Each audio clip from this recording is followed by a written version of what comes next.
para que a videira, como nós costumamos dizer, sofra um pouco, que é o essencial para que as uvas amadureçam bastante bem. E temos também depois a influência do homem, quando decide e vai criar terraços, patamares, socalcos, tudo aquilo que moldou o Douro, que faz aquelas impressionantes escadas para o céu, como alguém lhe chamava, e que estão na origem do que veio a ser a classificação pela Unesco de Património da Humanidade, porque de facto é um trabalho titânico, é de uma dimensão brutal e que foi feita à mão ao longo de séculos.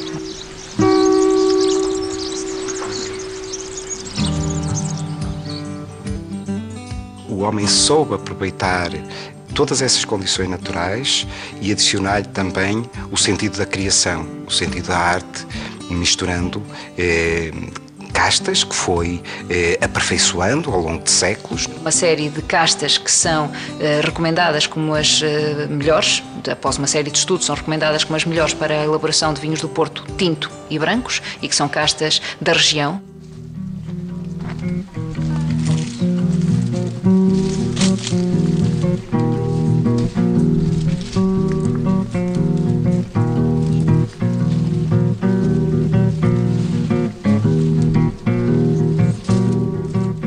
No Douro só se cultivam castas portuguesas.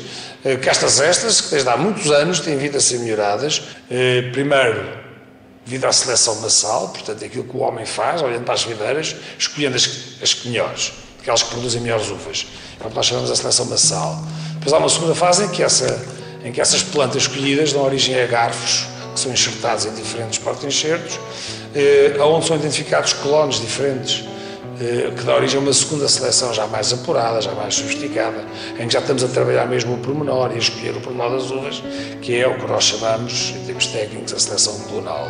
Nos permite hoje em dia de falar de cada casta já de clones de cada uma, já não são só de castas. Isto é só para dar uma ideia daquilo que a viticultura evoluiu nos últimos 25 anos e que muito nos ajuda a nós, não é?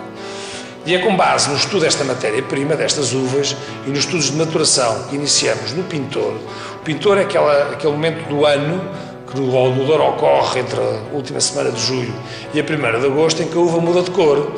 Muda de verde para amarelo, no caso das uvas brancas, e muda de verde para vermelho, no caso das uvas tintas. Desde o Pintor até à maturação, que decorre normalmente 40 a 50 dias, as uvas vão amadurecendo, os tais compostos formados nas folhas migram para as uvas, vamos medindo a evolução do teor em açúcares, o abaixamento do teor em ácidos, as concentrações dos aromas e dos demais compostos da qualidade. O aperfeiçoamento de uma casta e a seleção de determinadas castas que mais se adequam a um determinado terreno não se faz de um ano para o outro. Tudo isso foi sendo feito de geração em geração.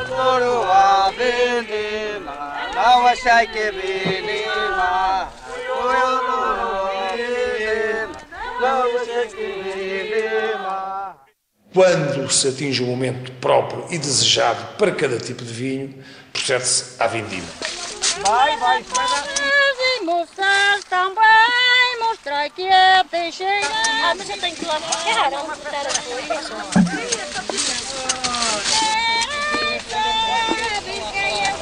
Na parte da vindima há o chamado controle de maturação, que não é nada mais do que ir à vinha e colher bagos de diversas zonas e depois levar esses bagos para o laboratório e analisar diversos parâmetros, entre os quais o potencial alcoólico, o grau alcoólico do vinho, o pH, a acidez total, os polifenóis, os taninos, antocianas, ácidos málicos. Nós fazemos isto em termos de vindima. O vinho, meu Deus, era o vinho. Era a coisa que eu mais adorava. Era o vinho, meu Deus, era o vinho. Era a coisa que eu mais adorava. A vindima é o corte das uvas, é feito manualmente na região do Douro. Não há máquinas que trabalhem na encosta, portanto tem que ser feito manualmente. Aqui do lado,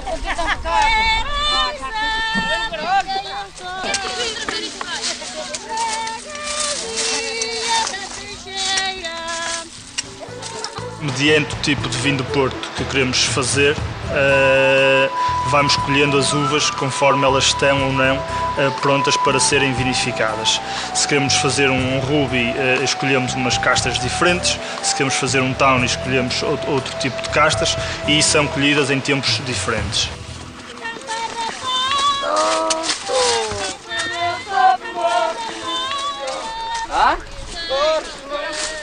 E uma vez cortadas as uvas, quanto mais peças chegarem à adega, melhor, porque há que pegar nelas e de imediato se proceder a todos os processos tecnológicos que conduzem à formação e à obtenção do vinho.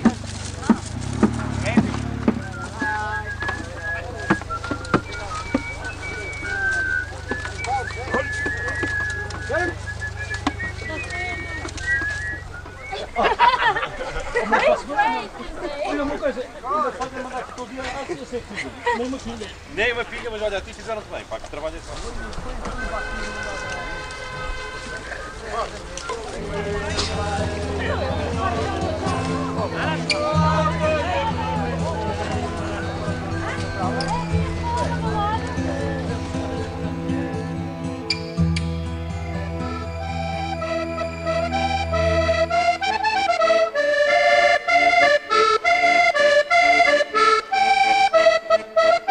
No passado, as uvas eram esmagadas por homens que as pisavam durante horas. Hoje, os métodos são mais eficazes e ambientalmente mais saudáveis. Uma vez as uvas chegadas à adega, e é bom salientar que as uvas devem chegar à adega o mais sãs possíveis, bem acondicionadas, sem nenhum problema e, acima de tudo, num bom estado de maturação.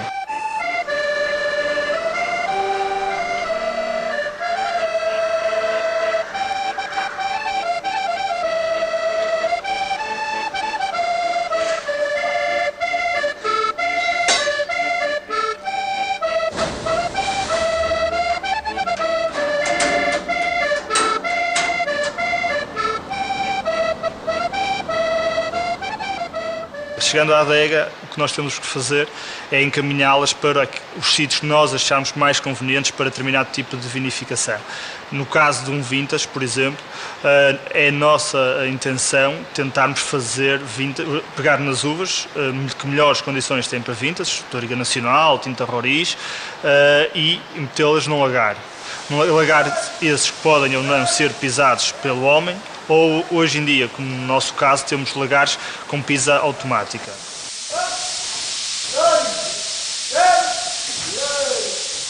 Depois há todo um trabalho de pisa do lagar e vamos acompanhando quer temperaturas, quer densidades, vamos provando 2, 3, 4 vezes ao dia para fazermos determinadas intervenções durante esses dias, de forma a que possamos ter um vinho com as características de um vintage ou de outro vinho qualquer. O vinho é proveniente do líquido que está dentro do bago da uva, da polpa, onde há água, sais minerais e ácidos, mais os constituintes que estão na película.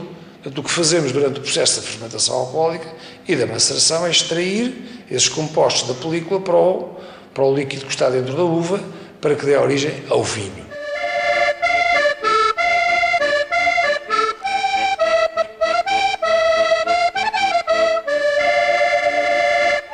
A fermentação é uma reação natural que transforma o açúcar das uvas em álcool.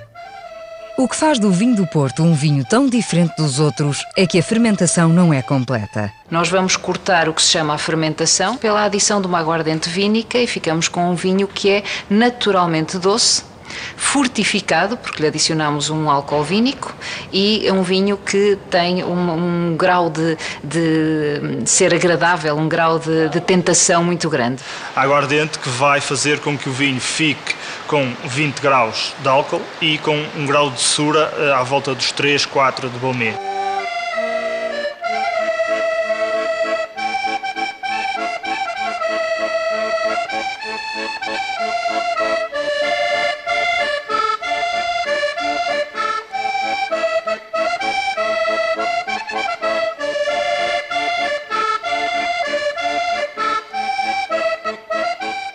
Portanto, as leveduras, que são os micro-organismos que transformam o açúcar em álcool, são pouco resistentes ao álcool, portanto, com a adição da aguardente eles param a sua atividade e o vinho permanece naturalmente com alguma doçura.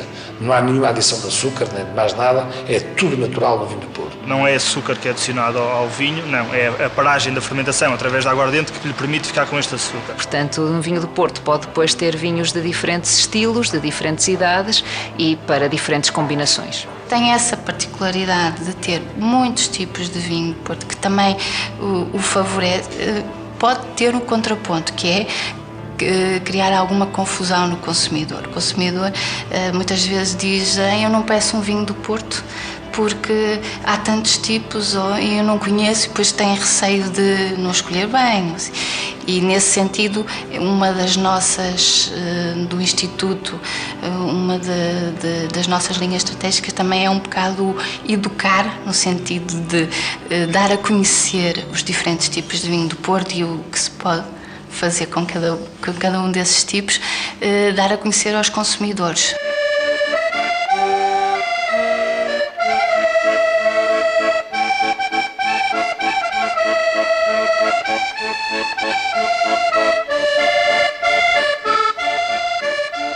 Normalmente o vinho permanece na região do Douro durante o primeiro inverno e no final do primeiro inverno, depois de depositar as principais impurezas, procedemos a uma prova e uma classificação dos vinhos, uma prova e uma análise completa.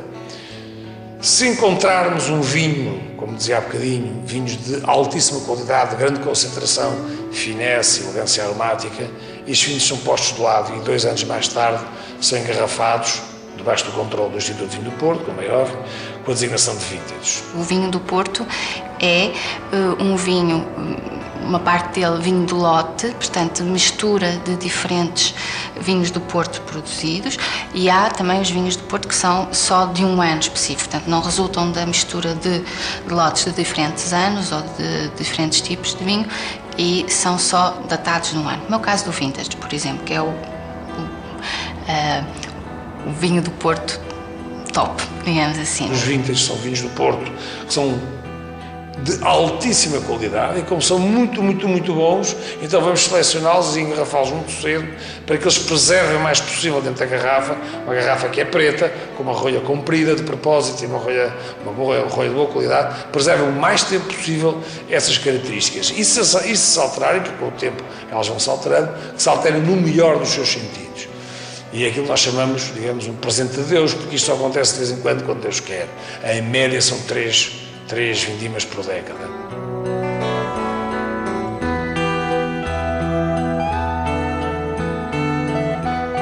O transporte do vinho do Porto é um elemento crucial e que é uma parte da herança viva que hoje quem visita